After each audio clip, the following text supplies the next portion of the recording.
নমস্কার বন্ধুরা, কেমন আছেন সকলে? হ্যাংলা মনের আরেকটি সুন্দর নতুন রেসিপি ভিডিওতে আপনাদের সকলকে স্বাগত জানাই।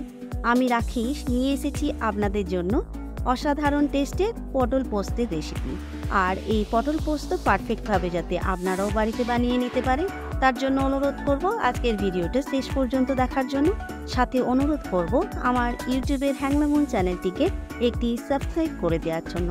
সাথে একটি লাইক, কমেন্ট আর শেয়ার করে দেবেন প্লিজ, কারণ আপনাদের একটি সাবস্ক্রাইব আমাকে অনেক মোটিভেট করে এগিয়ে যাওয়ার জন্য। তো চলুন বন্ধুরা, শুরু করে দিই আজকের রেসিপি।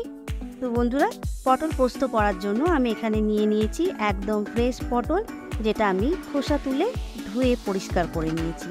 খোসাটা হালকা হালকা রেখে দিয়েছি, এতে দেখতেও সুন্দর লাগবে আর একদম গলে যাবে না কুক হওয়ার পর।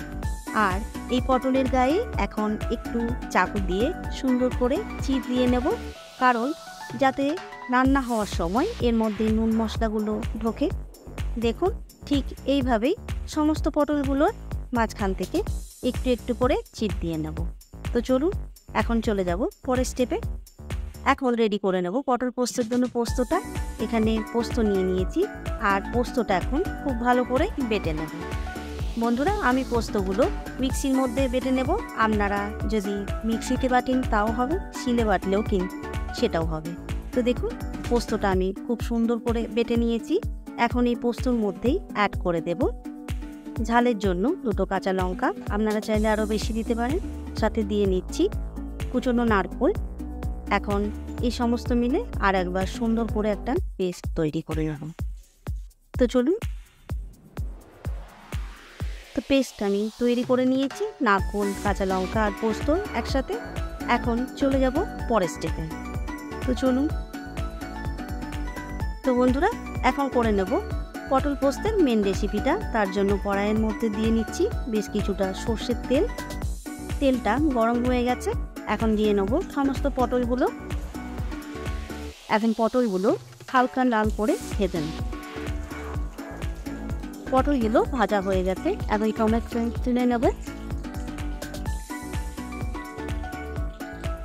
পটলগুলো তুলে নিয়েছি। পটল ভাজা তেলের মধ্যেই ফোড়নের জন্য দিচ্ছি 5 ফোড়ন, সাথে দিয়ে নিচ্ছি 2টো শুকনো লঙ্কা। এখন দিয়ে নেব পোস্ত আর নারকেল বাটাটা। পোস্ত নারকেল বাটাটা দেওয়ার পর এই মিক্সি জারটা ধুয়ে একটু জলও অ্যাড করে দিচ্ছি। এখন পোস্ত আর নারকেল বাটাটা তেলের সাথে খুব ভালো করে কষিয়ে নেব। সাথে দিয়ে নেব স্বাদ মতো নুন আর দিয়ে নেব অল্প একটু কাশ্মীরি রেড চিলি পাউডার। এখন সমস্ত একসাথে ভালো করে কষিয়ে নেব।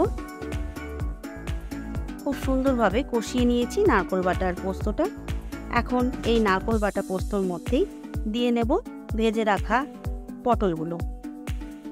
পটলগুলো অ্যাড করার পর পটলগুলো পোস্ত আর নারকেল বাটার সাথে সুন্দর করে 5 মিনিট ধরে লো টু মিডিয়াম ফ্লেমে কষিয়ে নেব।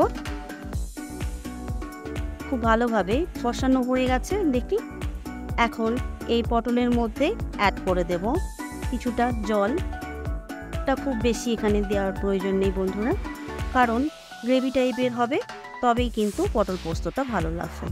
এখন জলের সাথে সমস্ত উপকরণ ভালো করে মিশিয়ে নেব। খুব সুন্দর করে মিশিয়ে নিয়েছি। এখন এই পটল পোস্তটাকে কভার করে দিয়ে লো টু মিডিয়াম ফ্লেমে 5 মিনিট কুক করে নেব। তো চলুন বন্ধুরা, 5 মিনিট হয়ে গেছে পটল পোস্তটা কুক করা। এখন দেখে নেব। দেখুন বন্ধুরা, গ্রেভিটা কিন্তু একদম ঠিকঠাক আছে। এরকম গ্রেভি পটল পোস্তর মধ্যে দরকার। এটা ঠান্ডা হয়ে গেলে কিন্তু আরও একটু শুকিয়ে আসবে, তখন কিন্তু একদম পারফেক্টভাবে পটল পোস্তটা আমাদের রেডি হয়ে যাবে। তাই এরকম সময়েই কিন্তু আমাদেরকে গ্যাসের ফ্লেমটা অফ করতে হবে, কারণ পটল পোস্তটা একদম রেডি হয়ে গেছে। আর পটলটাও কিন্তু সুন্দরভাবে সিদ্ধ হয়ে গেছে, দেখুন একদম পারফেক্ট। তো রেডি হয়ে গেছে অসাধারণ টেস্টের পটল পোস্ত। এখন সব শেষে দিয়ে নেব 1 চামচ কাঁচা সর্ষের তেল। আর বন্ধুরা, আপনাদের বলবো আমি যে এই পটল পোস্ত রেসিপিটা অবশ্যই সর্ষের তেলে করার জন্য। তো চলুন এখন কভার করে দিয়ে একদম লো ফ্লেমে আরও 10 সেকেন্ডের মতো রেখে দেব, যাতে কাঁচা সর্ষের তেলটা পুরো রেসিপিটার মধ্যে ছড়িয়ে যায়। হয়ে গেছে 10 সেকেন্ড। তো চলুন এখন গ্যাসের ফ্লেমটা অফ করে দিলাম আর গ্যাসের ফ্লেমটা অফ করে আর একবার ভালো করে মিশিয়ে নিচ্ছি। এখন রেডি হয়ে গেছে পটল পোস্ত। এখন গরম গরম ভাতের সাথে সার্ভ করে নেব। তো চলুন।